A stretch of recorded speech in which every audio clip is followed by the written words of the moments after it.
Soy Juan Fernández Caparrós, ingeniero de caminos, autor de Gestimo, software de análisis de viabilidad económica de promociones inmobiliarias y de los cuadernos del promotor inmobiliario. En este podcast nos proponemos revisar todos los temas y conceptos que tiene que tener en cuenta un promotor inmobiliario a la hora de desarrollar una promoción. Comenzamos. Vamos a hablar de una cosa tan técnica y estupenda como la venta de la vivienda.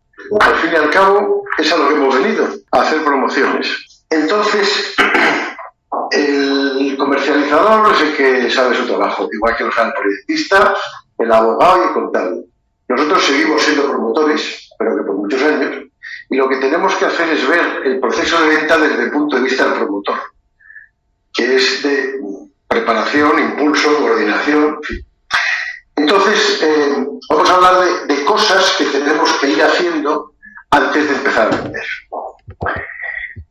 Nuestro objetivo, obviamente, si fuera alquilar, sería lo mismo, pero para alquilar. Lo primero que tenemos que saber, y eso yo creo que ya lo hemos hablado repetidas veces a lo largo de estas clases, es que tenemos que saber lo que queremos, lo que nos deja la ordenanza y la ficha urbanística y lo que queremos nosotros. Entonces, y esto es muy primario, es muy al principio. Cuando antes de tomar la decisión, digámonos a la clase 1, antes de tomar la decisión de la compra del solar y actualizar la promoción, pues tenemos que saber qué tipos de vivienda vamos a querer hacer. No se trata de si el baño tiene 3 metros cuadrados o 4,5. Pero tenemos que saber si son de una cierta calidad, de un cierto tamaño, con una cierta distribución, etc. Y eso desde el principio. Porque si no, luego nos daremos grandes tropezones. Y en esos momentos pues haremos un mono, un anteproyecto, de la edificación en la parcela. Pero luego vamos a hacer un proyecto básico, y en el proyecto básico nosotros le tenemos que dar instrucciones al arquitecto. Tenemos que decir qué es lo que queremos. Si queremos viviendas con grifos de oro o baratito porque no llenamos. Y sobre todo, no se olviden, estamos haciendo unas viviendas que la gente quiera comprar, porque si no las quieren comprar, pues nos las guardaremos en el bolsillo y iremos a la quiebra, obviamente. Entonces tenemos que acertar con el mercado de la zona, de dentro de 3 años, por cierto. Con lo cual, pues ahí merece la pena pararse un ratito. Desde luego, el que nosotros le digamos al arquitecto lo que tiene que hacer no quiere decirse que no le hagamos ni caso, muy al contrario. Le daremos las ideas generales y él nos planteará opciones. Y elegiremos una y tiraremos del lápiz, si es que ya se usa el lápiz, y cambiaremos y pensaremos. Nosotros vamos a tener la visión del que va a tener, del que se la está jugando para vender, y el arquitecto tiene la visión del que quiere hacer un producto arquitectónicamente brillante. Con lo cual, bueno, ahí lo tenemos que compensar, está claro. También tenemos que pensar que estamos proyectando, bueno, proyecta el proyectista, pero nosotros estamos proyectando en el tiempo una venta a 2 o 3 años, pueden pasar muchas cosas. Si ganara Putin, pues tendríamos que hacer, en lugar de plazas de garaje para coches, pues probablemente para tanques. Tenemos que intentar que haya una cierta flexibilidad, y eso también es bueno hacerlo desde el proyecto básico, porque habrá alguna modificación en las viviendas. Pues alguien, si hemos pensado en 2 habitaciones, alguien que quiera 3, o al revés, en fin, y que eso no sea sencillo y simple. Luego lo veremos, pero en el momento en el que nos pongamos a comenzar la obra y estemos allí ya echando hormigón como locos, y a alguien se le ocurra cambiar algo, como eso nos implique cambiar media casa, el descontrol, el lío organizativo, el alargamiento de plazos y de costes, pues puede ser muy, muy gordo. Entonces tenemos que, digamos, desde el principio, en lo que se pueda, pensar en que haya una cierta flexibilidad de que, oye, que resulta que vamos a necesitar, que alguien va a pedir una habitación más o una habitación menos, pues mira, tiramos este de David, pero no me toca al pilar, vamos a diseñar de manera que no toque a las partes fundamentales, ni por dónde vayan las tuberías, ni cosas así. Y eso, pues, si ocurre cuando llega el momento, pues mira qué fácil es. Tiramos un pilar, una pared que no molesta a nadie. Y si no lo hemos pensado, pues a lo mejor tenemos grandes problemas. Desde luego, lo que sí es cierto es que la satisfacción del cliente, la interactividad, todas estas cosas tan bonitas que se dicen ahora, que se vienen haciendo desde que el mundo es mundo, pero hacer una promoción con una vivienda diferente para cada cliente no solamente es más complejo, sino que es más caro. Entonces, tenemos también que decidir hasta qué punto le vamos a dejar hacer modificaciones. A lo mejor ninguna, a lo mejor muchísimas, eso va a ser más caro, el precio aumentará. A lo mejor unas justitas. Bueno, son cosas que tenemos que tener previsto, obviamente, antes de empezar a vender. Porque si empezamos a vender y dice el comercial, nada, usted aquí lo que quiera, vamos, somos, en fin, dialogantes, cooperativos, empáticos y lo que haga falta. Y dice, pues me vais a poner el salón y al otro lado y los dormitorios aquí, pues la moneda. Entonces, eso hay que tenerlo controlado desde el primer momento. En cualquier caso, cuando vayamos a vender, pues vamos a hacer unos contratos. Ya hablamos de los contratos en el módulo 3, ahora serán contratos orientados no a la compra del solar, no somos compradores, sino que somos vendedores. Y nos vamos a encontrar con tres actos jurídicos, en fin, por llamarlo así. El de la reserva, que es luego avanzaremos sobre esto, pero es, digamos, reflejar el compromiso o el interés, mejor dicho, el interés del interesado en adquirir una vivienda en nuestra promoción, y en el que no sabemos mucho, no sabemos qué ofrecerle, porque lo vamos a tener que hacer por vía, dado que los bancos se ponen muy pesaditos y quieren tener muchas ventas antes de empezar a dejarnos utilizar la hipoteca, y nosotros necesitamos la hipoteca para hacer la obra, pues antes de tener licencia. Con lo cual ahí habrá que hacer un contrato un poco, flexible, sin engañar a nadie, porque ahora veremos que no se puede engañar, pero dándonos opciones y dando opciones al comprador. Venga, esto está pendiente de licencia. Tenemos este proyecto, si el proyecto varía y la licencia varía y hace variar, pues tendremos otras cosas. Pero usted se puede ir si quiere, sin ningún tipo de... No, como Corte Inglés, no preguntamos. Y para eso le vamos a pedir poco dinero, 1.000 euros, 2.000, no el 10%. Luego, cuando ya hayamos hecho, tengamos la licencia y hayamos hecho la división horizontal y ya podamos proponer el tercero derecha con absoluto conocimiento de que son 97,42 metros cuadrados, entonces cuando habrá que hacer un contrato de arras. Ya dimos el contrato de arras para la compra del solar, pues ahora es un contrato de arras para la venta de la vivienda, en el cual pues habrá un 10% seguramente, se planearán unos pagos aplazados, y ahí sí que ya nos comprometemos. Nosotros nos comprometemos en tiempo y plazo, y el comprador se compromete a pagar. Y si algo no cumple, pues pierde lo entregado. O se devuelve, si somos nosotros, con el doble. Y ya al final, cuando tengamos en ese proceso sobre plano, pues tenemos un plano, tenemos ahí un montón de ladrillos, un poquito de hormigón, en fin, alguna tubería. No tenemos una vivienda. La vivienda, les recuerdo que es una vivienda cuando tenemos licencia de primera ocupación. O sea, cuando el ayuntamiento dice que ahí se puede vivir. Entonces, cuando el ayuntamiento diga que ahí se puede vivir y se cumplan unas poquitas cosas más, podremos ir a hacer la escritura pública en notario con todos los compradores, quiera Dios que en ese momento tengamos vendida toda la promoción, y si no, pues la que tengamos vendida, y en ese momento será cuando se haga la entrega efectiva de la vivienda, se subrogan de la hipoteca o la liquiden, o como sea, y haremos acabar el negocio. O sea, que haremos 3 contratos. En esos 3 contratos, pues nosotros somos, ya saben ustedes, nosotros somos malvados, intentamos engañar a la gente, disfrutamos realmente estafando al personal, no nos gusta hacer caso, lo que nos gusta es estafar, y eso pues lo sabe todo el mundo y hay que asumir.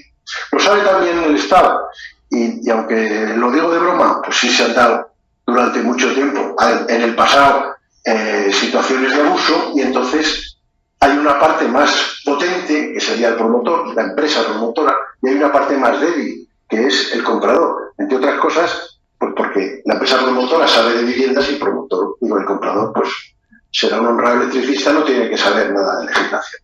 Entonces, hay una serie de leyes a las que nos tenemos que acoger para cumplirlas, que defienden a los consumidores. La Ley General de Defensa de los Consumidores, también, siempre desde el primer día de clase, tenemos la Ley de Ordenación de la Edificación, que nos dice nuestros deberes, nuestras obligaciones, en fin. Y luego, como nos van a entregar dinero, pues hay una ley, esta de 20-2015, de ordenación, supervisión y solvencia de las entidades aseguradoras y reaseguradoras, hay que ver, en la que se definen qué pasa con las cantidades que se entregan a cuenta, porque el comprador va a entregar el 10% y probablemente otro 10%, del orden del 20%, lo que no le den en hipoteca lo va a ir entregando mientras se está haciendo la vivienda y el edificio. Si se hace, perfecto, y si no se hace, ¿qué ocurre? Entonces, bueno, eso está regulado. Y nosotros, obviamente, tenemos que cumplir eso. Además, como vivimos en 17 autonomías, que todas hacen lo mismo, pero todas son diferentes, por aquí se note, pues también hay leyes autonómicas de la vivienda. Recuerdo, la vivienda está transferida, la legislación sobre vivienda está transferida y todas las comunidades autónomas tienen sus leyes de vivienda, sus leyes del libro del edificio, de la certificación energética, etcétera, y bueno, pues tenemos que cumplirlas. Son todas muy parecidas, pero son todas diferentes, así que si estamos en Murcia no será exactamente igual que si estamos en Andalucía. También tenemos que contemplarlas. Nos centramos ya en el proceso de la venta. La ley esta de defensa de los consumidores, bueno, su objetivo final es que, o sea, su idea de partida, el espíritu y la letra, pues nos dicen que hay una persona que es más débil, hay una parte que es más débil y hay otra parte que es más fuerte, y entonces protege el débil es el contrario. Y entonces nos obliga a nosotros como empresa promotora y vendedora pues a cumplir una serie de cosas. Como ideas generales que están dentro de la ley, pues que la información que vendamos es una ley para la defensa de los consumidores en general, o sea que se aplica también a la venta de lavadoras. Pero bueno, tiene cosas genéricas y algunas cosas específicas de vivienda. Lo que vendamos, nosotros vendemos un bien que es la vivienda. Pues en el proceso de venta tiene que haber una información veraz y suficiente. Es decir, que no podemos decir, te voy a vender una casa que ya verás qué bonita va a ser. Si hacemos ofertas o publicidades falsas, eso se considera como fraude. Es decir, juez, juicio, a la cárcel. Y no es eso lo peor, aunque parezca. Lo peor es que si alguno de los compradores entiende que ahí se le está haciendo algo que no está bien, una publicidad que no es real, un fraude, pues irá al juez y una de las primeras cosas que pedirá es la paralización cautelar de la promoción. Con lo cual, si se enfada uno, es probable que nos paren el edificio de los 60, lo cual es bastante más duro y hay que tener mucho cuidado. Y siempre vamos a partir de la base, porque ya que nosotros somos unos estafadores profesionales, pues del otro lado de los dulces corderitos también hay algunos que son, no sé yo si profesionales, pero vamos, muy picajosos. Entonces tenemos que tener muchísimo cuidado con lo que decimos y con lo que escribimos y con lo que pintamos, porque todo eso, si no está muy bien amarrado, se puede considerar que es una publicidad falsa, una cosa muy tonta. Yo hago unas imágenes en 3D y les pongo el mobiliario y no pongo que el mobiliario no está incluido y que es orientativo, y puede llegar uno y decir, oiga, hostia, aquí me pone unas mesas y las camas. Yo quiero la casa con las mesas y las camas. Entonces, bueno, pues todo esto hay que cuidarlo mucho. Y eso es obvio. Obviamente, eso no lo va a hacer el comercializador. El comercializador tiene su experiencia, la empresa o el API, y nos aconsejará y tal, pero el que tiene que preocuparse de decir, oye, cuando me hagan la infografía, pon aquí debajo, el mobiliario no está incluido, soy yo. Porque otra cosa que dice la ley es que el contenido de la oferta será exigible. O sea, y la oferta es que en un momento dado yo voy a hacer un folleto de ventas, voy a entregar un vídeo, voy a hacer unos planitos, lo que aparezca ahí me lo pueden exigir. No es decir, hombre, era más o menos.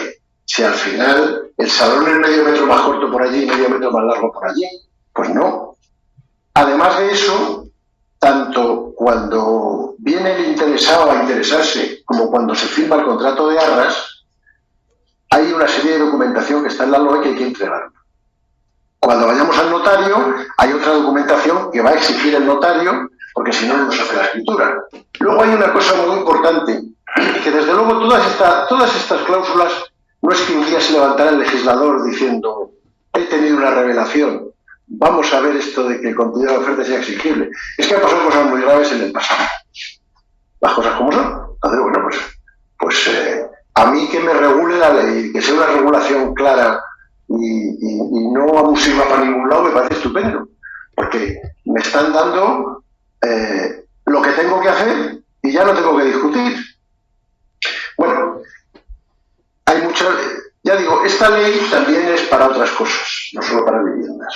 Pero hay cláusulas que pueden ser abusivas, depende de cómo estén redactadas.